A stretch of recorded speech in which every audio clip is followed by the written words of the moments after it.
Hello, and welcome back to Baby Elias's Stories. We now return to Eve by Iris Johansen. Chapter 5. It was almost dawn when they left the reservoir.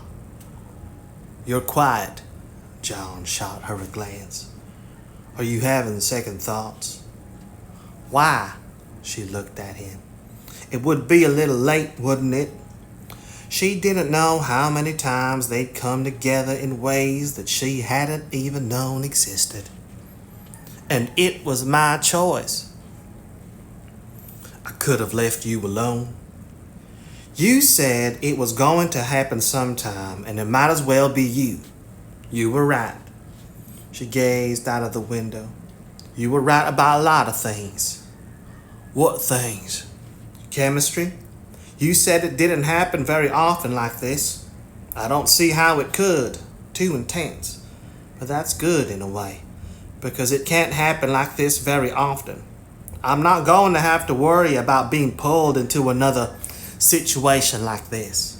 Once you go away, I'll be able to go back to the way things were." "Will you?" "Yes, and so will you. That's what we both want. That way this won't hurt us. It won't interfere." He didn't speak for a moment. "You have it all worked out." "You exploded into my life like an atom bomb. I had to find a way to make sure that I wouldn't be destroyed by it. How do you expect me to behave?" She looked him in the eye. "You're the one who was hunting me, telling me how we deserved it. Well, you convinced me, as long as we don't hurt anyone else or ourselves, that this could be a good thing. I'm going to make sure that we don't." "I guess I wasn't sure how you'd react." "Did you think that I was going to give you some kind of guilt trip? That I was going to beg you to tell me you loved me?" She shook her head. "That isn't what this is about.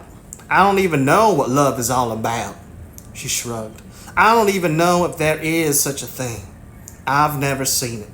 There's a lot of talk, but it seems to go away pretty fast. And then there's a lot of arguing. Maybe it's only something in the movies. What do you think?" "I think maybe there could be a lot of different kinds of love. There are people we're supposed to love and people we do love. I couldn't stand my mom and dad. I love my uncle. As for the movie kind of love," he smiled, "I'm a guy. Sometimes we think with our dicks." He met her gaze. "There were a few moments back there that if you asked me, I would have said I loved you." And there were a few moments that he had been the giver of a pleasure so intense that she had loved everything about him. His body, his skill, the way he had made her feel part of him. She had wanted to keep him with her forever. "But I didn't ask you. I promise I'll never ask you." "I suppose I should feel relieved. Guess I do." He glanced back at the road leading to the reservoir. "Sure I do. You've just made me a little dizzy. You're right. This is what's going to work for us." He paused. "As often as possible." "When?" "Tonight." She looked at him. "Every night until we decide we don't want it anymore." "That's not going to happen." "It might." But it didn't seem possible to Eve either. She had thought she was satiated when they had left the reservoir, but she could feel a stirring as she gazed at him. She knew his body so well now. It was a beautiful body, sleek and tough and strong. He could lift her, move her, hold her with no effort, yet he didn't make her feel helpless. She'd learned she could stop him with a touch, make him shudder just by a movement. She hadn't realized she'd have that power. He'd always been so dominant and forceful that it had amazed her that she didn't have to take power. It had been given. She pulled up in front of the development. "You'll only have a few hours to sleep. Are you going to go to school today? Of course. She got out of the car. School is important. I told you. I can't let this hurt me. She started across the street. It probably won't be like this every night. No. She heard the car pull away from the curb. Don't count on it. She couldn't count on anything. She thought as she unlocked the door of the apartment. Everything was new territory. She just had to keep on with her usual routine and try to keep her head straight. Shower first, then set the alarm.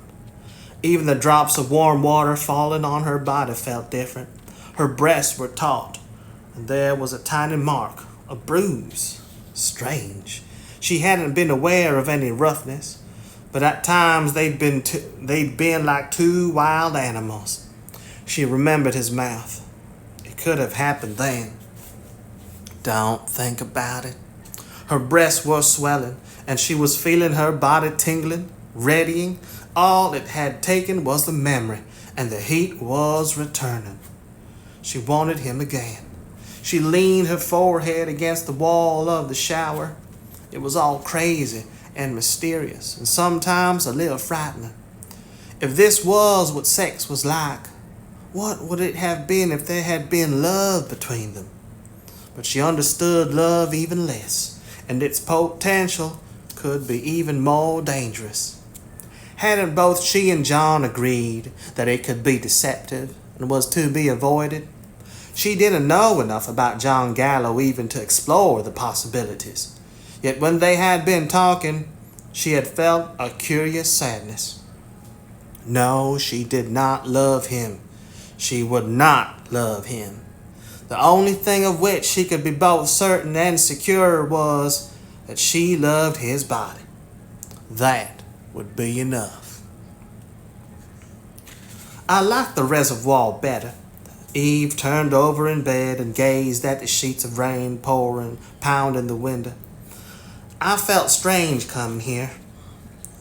I couldn't control the weather. John drew her closer. And this isn't a bad motel. It's clean and not seedy. I made sure of that. It just made me think of...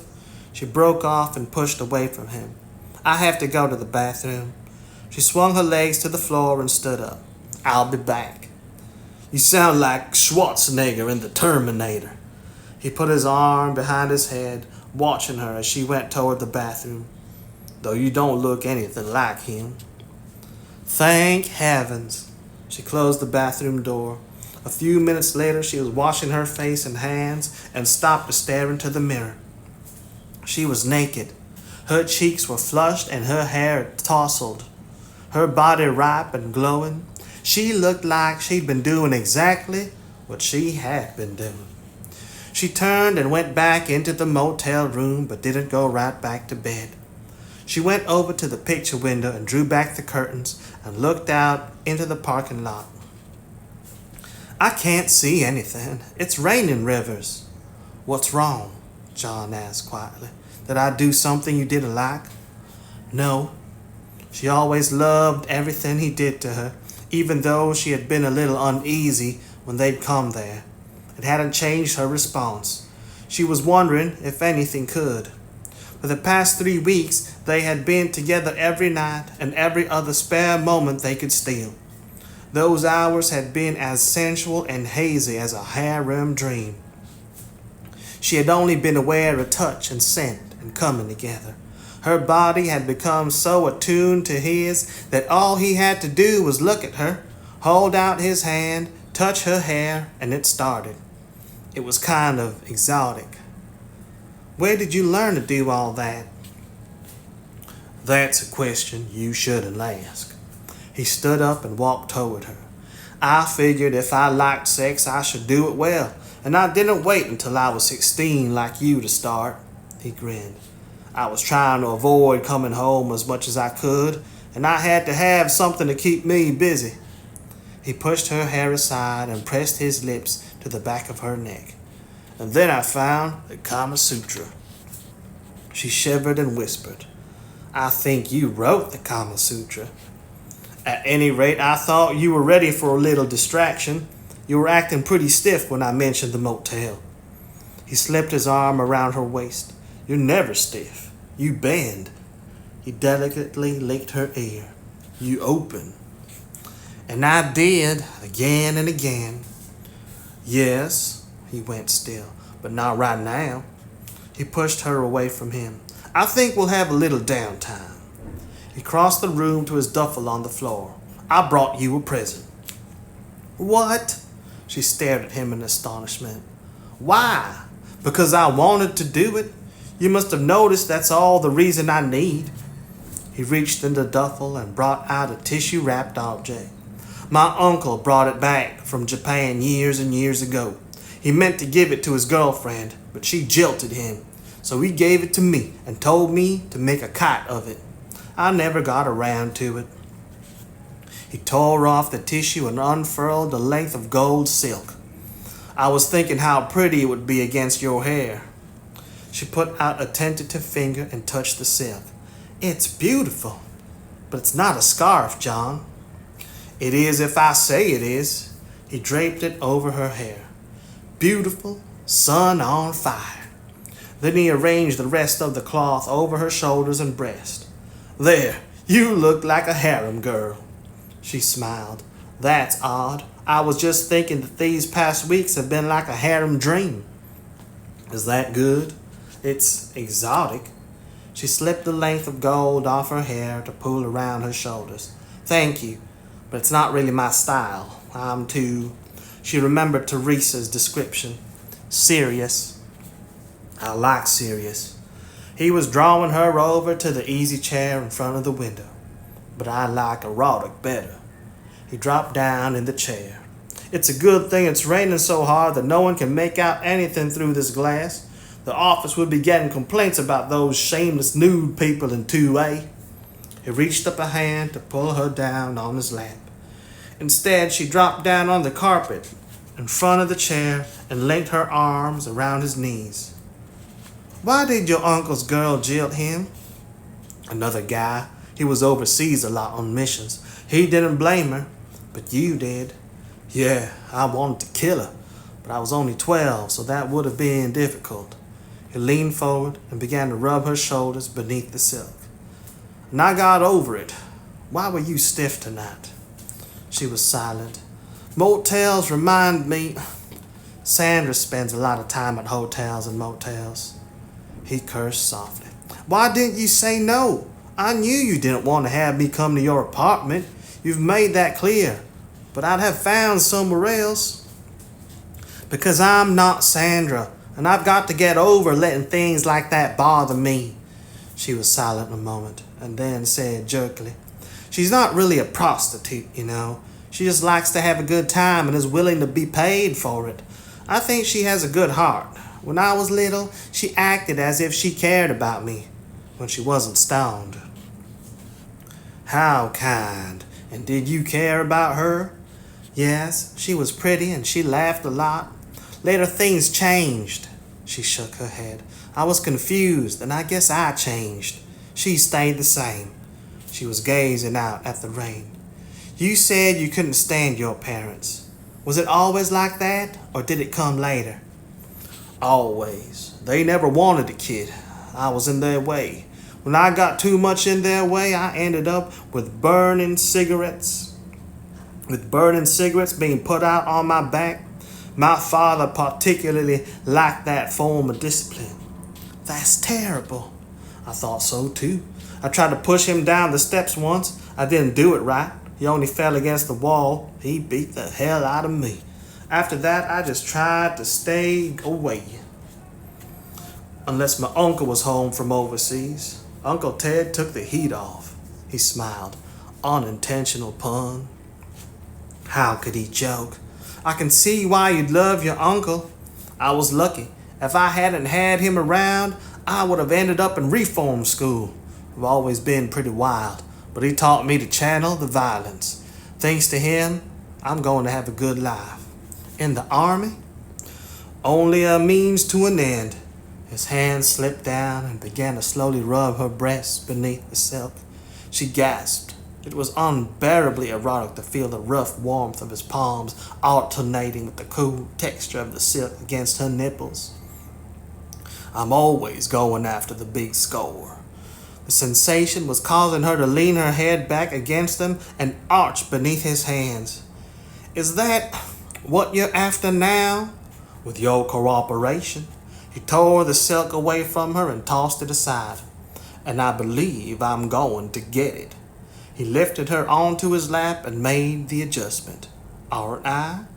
She groaned, and her nails bit into his shoulders as he started to move. She couldn't breathe. Fullness, heat, the sensation was building quickly to an indescribable pitch. She closed her eyes and let it take over her, and let it take her over the top. Eve. She was being shaken. Then lips were on her nipple. She knew those lips, that tongue. She opened her eyes to see him above her in bed. He was dressed already. It's time we left, John said. You said that you wanted to be back by 5. He used his teeth in a last teasing kiss and lifted his head. Now or never. She sat up and shook her head to clear it asleep. I must have been sleeping hard. It was the rain, he smiled, and other things. He pulled her from the bed and sent her to the bathroom with a slap on her derriere. 10 minutes. She was out in 7 and carefully packed the silk wrap in her bag. Thank you for this again. Thank you again for this. Oh, I enjoyed it. She remembered the feel of the silk against her breasts. So did I. She moved toward the door. Let's go. The rain had stopped, but it was still misty as they reached the car. She cast a look back at the motel. It wasn't so bad, was it? John asked as he intercepted her glance.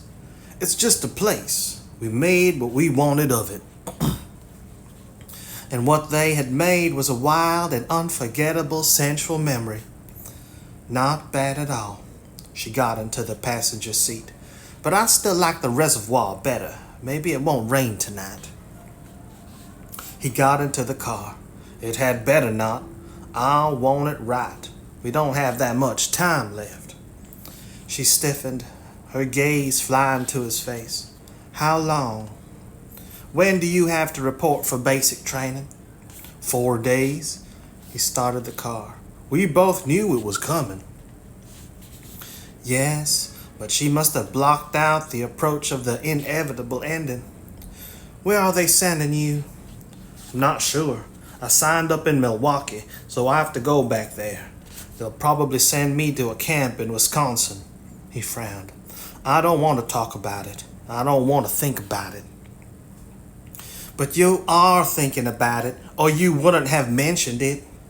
She drew her sweater closer to her body. And we should think about it. It's going to take a little time to get used to the idea. It feels different than it did when we first talked about it. Then you think about it, he said roughly.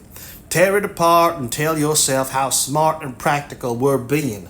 All I can think about right now is that next week I'm not going to be making love to you. It isn't making love. Whatever, screwing you, any word you want to use, it's the same result. He was silent a moment. What if it is making love? Neither of us knows what that's like. What if this is it? Just because it seems different, it has to be because we just know each other better. Maybe.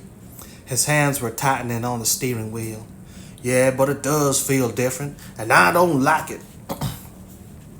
She didn't know how she would feel after he was gone, either. Her body had become so accustomed to him that he seemed part of her. We have 4 days. Big deal. Then he grimaced. I'm acting like a kid. Like I said, I didn't expect to feel like this. He looked at her. Chemistry is supposed to wear away. It didn't do it. We need more time. Well, we don't have it. He was silent. Maybe you could come with me and stay near the camp. She stared at him in disbelief. So I could put my life on hold and make myself available to you? Hell no. Okay, I know I was out of line. I'm not thinking too clear. She wasn't thinking clearly either. For an instant, she had actually considered it. No, not considered. There wasn't anything that resembled cool consideration in the way she was feeling. And I'd be interfering in your life too. I won't do that. And I won't give up my plans to follow you around and be a private whore. She was shaking. Someday you'd leave me, and I'd end up somewhere in another development like the one I grew up. That's not for me. We do what we said we'd do. It's over when you get on that plane and go off to basic training. He muttered a curse and didn't speak for a long moment. Finally, he said quietly, Okay, I know I'm not being fair. I'm reaching out and grabbing what I want. I told you once that you couldn't trust me if I wanted something bad enough.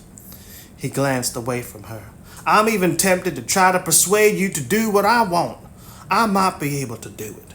I have these 4 days and I have some pretty potent weapons on my side. You love what we do together as much as I do. It could be enough to tip the balance. No way. Don't challenge me. He smiled recklessly. I'm trying to overcome my darker side. I know you're right. He parked in front of the development. It's just hard for me to care. She got out of the car. I care enough for both of us. Tonight, she should say no. He was behaving with a volatility. He was behaving with a volatility that made her uneasy, and her response was equally unsettling. I'll make it special for you, he said softly. She could feel the melting begin. Special. He meant erotic, wild, and possibly wicked, and he always kept his promises. Why should she cheat herself? Tonight, she started across the street. 4 more days. Eve sat up in bed and brushed her hair out of her eyes. What time's your flight? We got time. He pulled her back over him. 10 tonight. An hour before I get off work.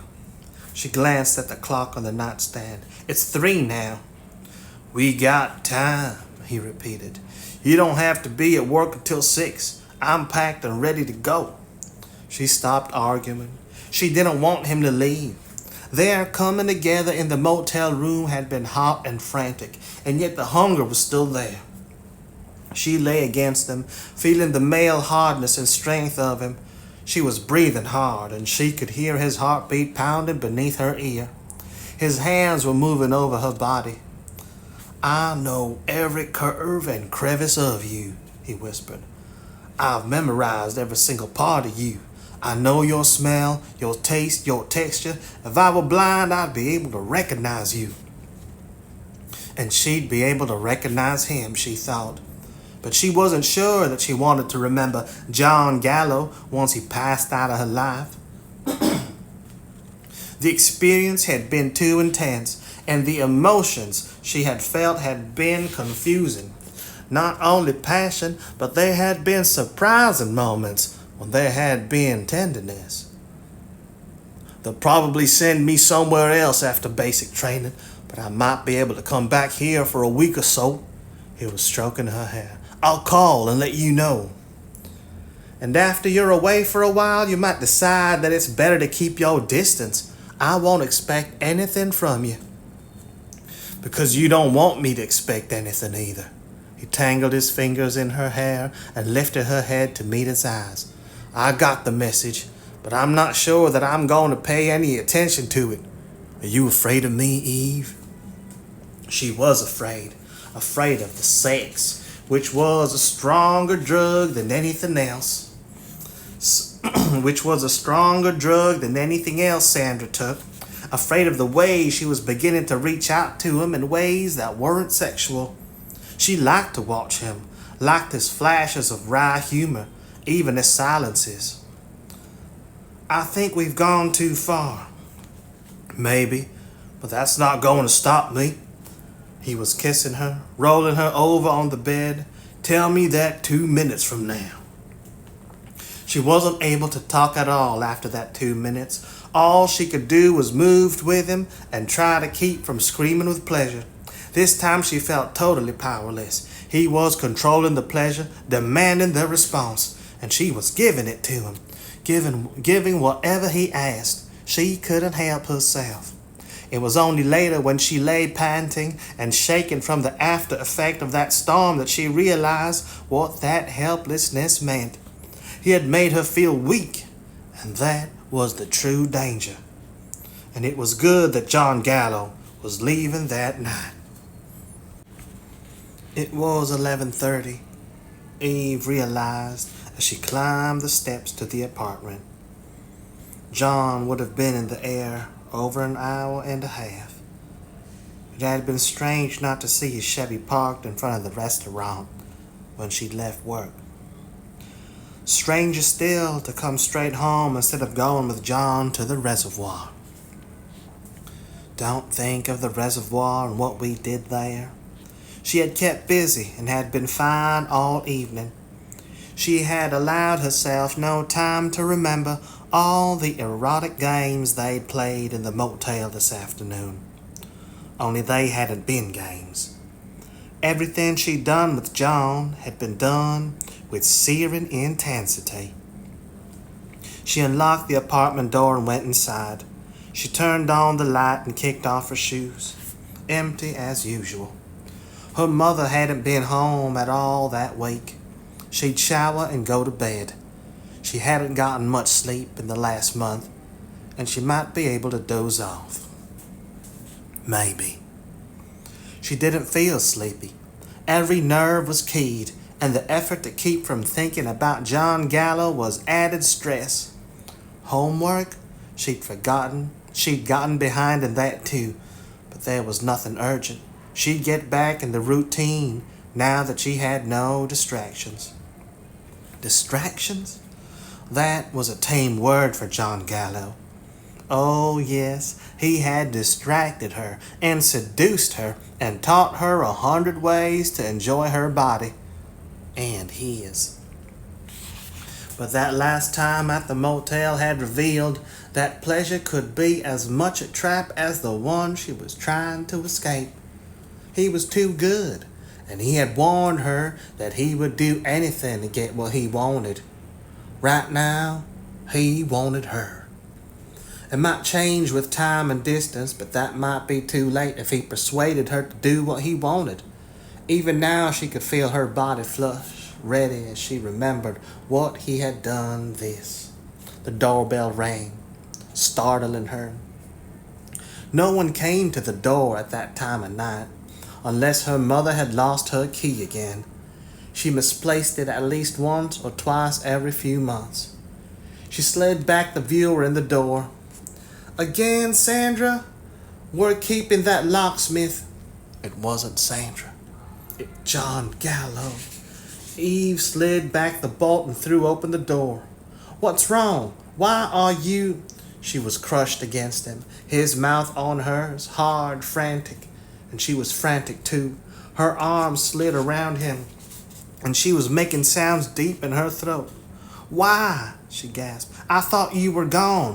Why are... This is why. His voice was guttural, his hands ripping open the buttons of her shirt. I was sitting at the gate at the airport.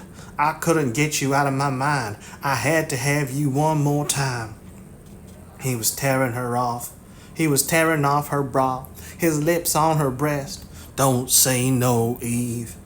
No, she was as wild as he was. The shock of his appearance had sent her hurtling back into the sensual storm she always experienced when she was with him. She could scarcely breathe. Her hands were running up and down his back, bringing him closer as his tongue sent sensation after sensation through her. The plane. I can catch one at 3. I'll still be there on time. He'd backed her against the kitchen table and was pulling down her jeans. I don't give a damn. And she didn't either. The couch. He wasn't paying any attention to her. She didn't know if he even heard her. He lifted her onto the kitchen table and he was suddenly over her, in her, with one movement. She inhaled sharply. Fullness. Hardness all around her, the table against her buttocks, his belly pressing down on hers, the stroking. His breath was harsh, his chest rising and falling against her with every thrust. I knew you wouldn't want it here. This is your place, and you don't want me in it. Another deep thrust. And you don't want to remember me here. You don't want to remember me at all, do you?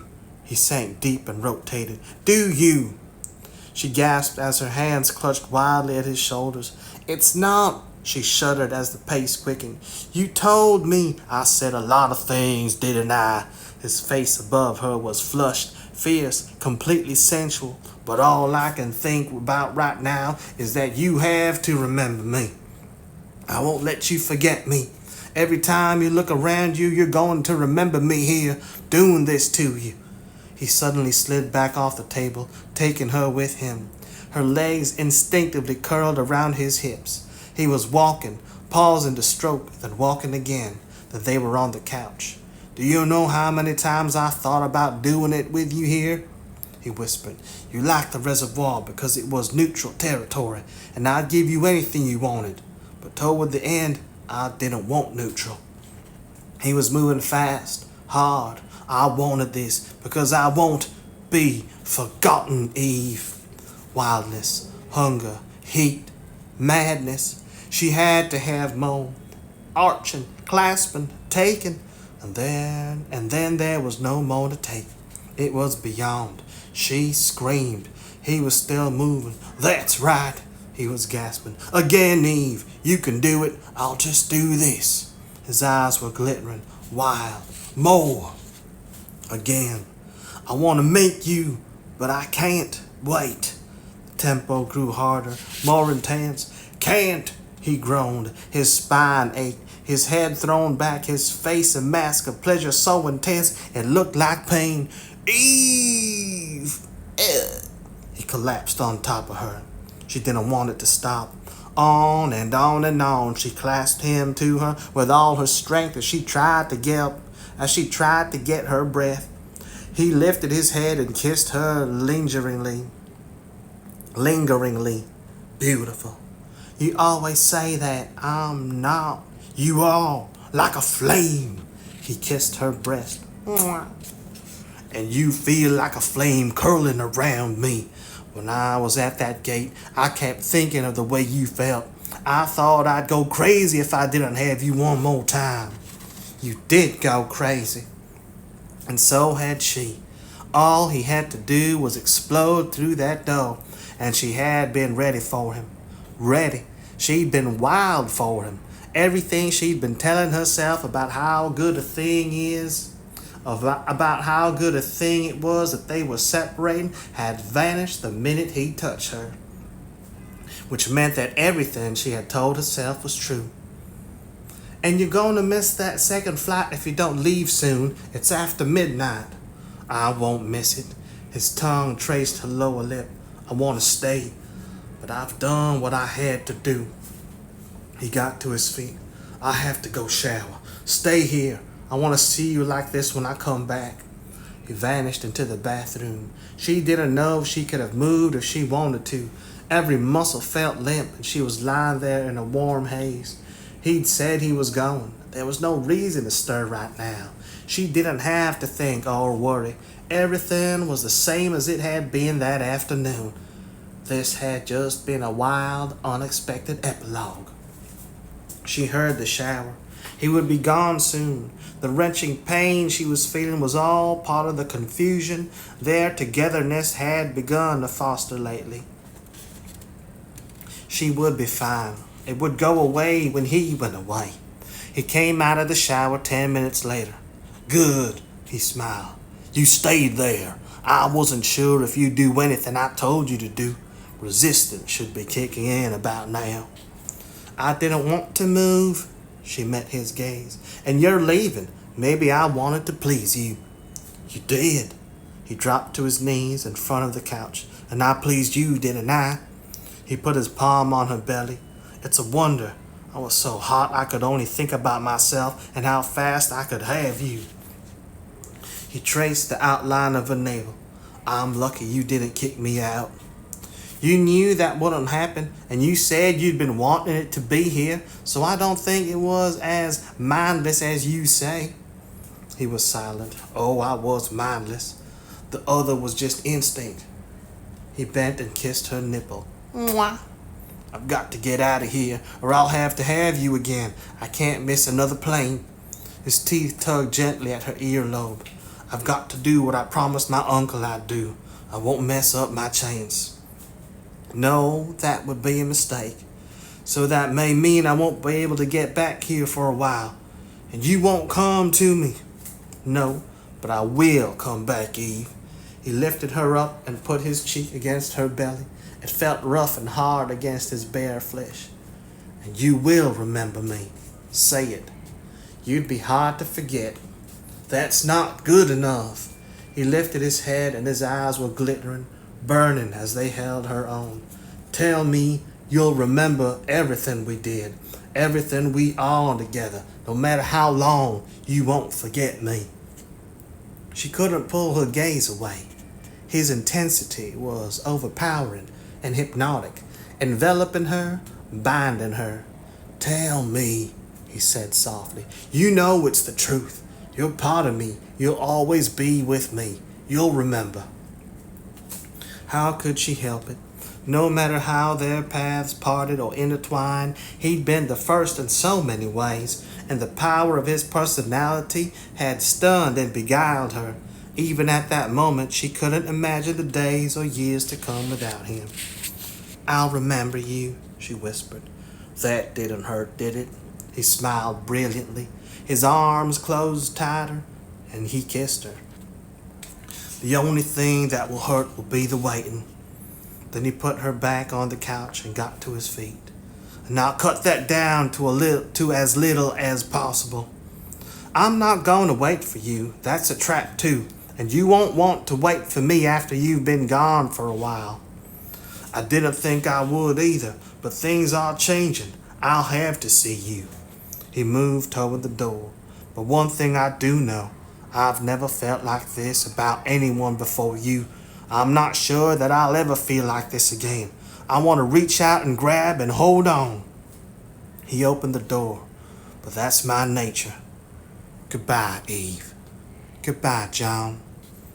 He was standing framed in the doorway as he had been framed by the elevator doors that first night. He was the same, yet not the same. Muscular thighs outlined in his denim jeans, same face that was hard yet beautiful in its sensuality. But now she knew that body, that face in 1,000 different positions and expressions. She knew his toughness, his bluntness, his seductiveness. The bitterness that he seldom spoke about, the driving passion that could be as explosive as a lightning flash. He wanted her to remember him. This was how she'd remember John Gallo.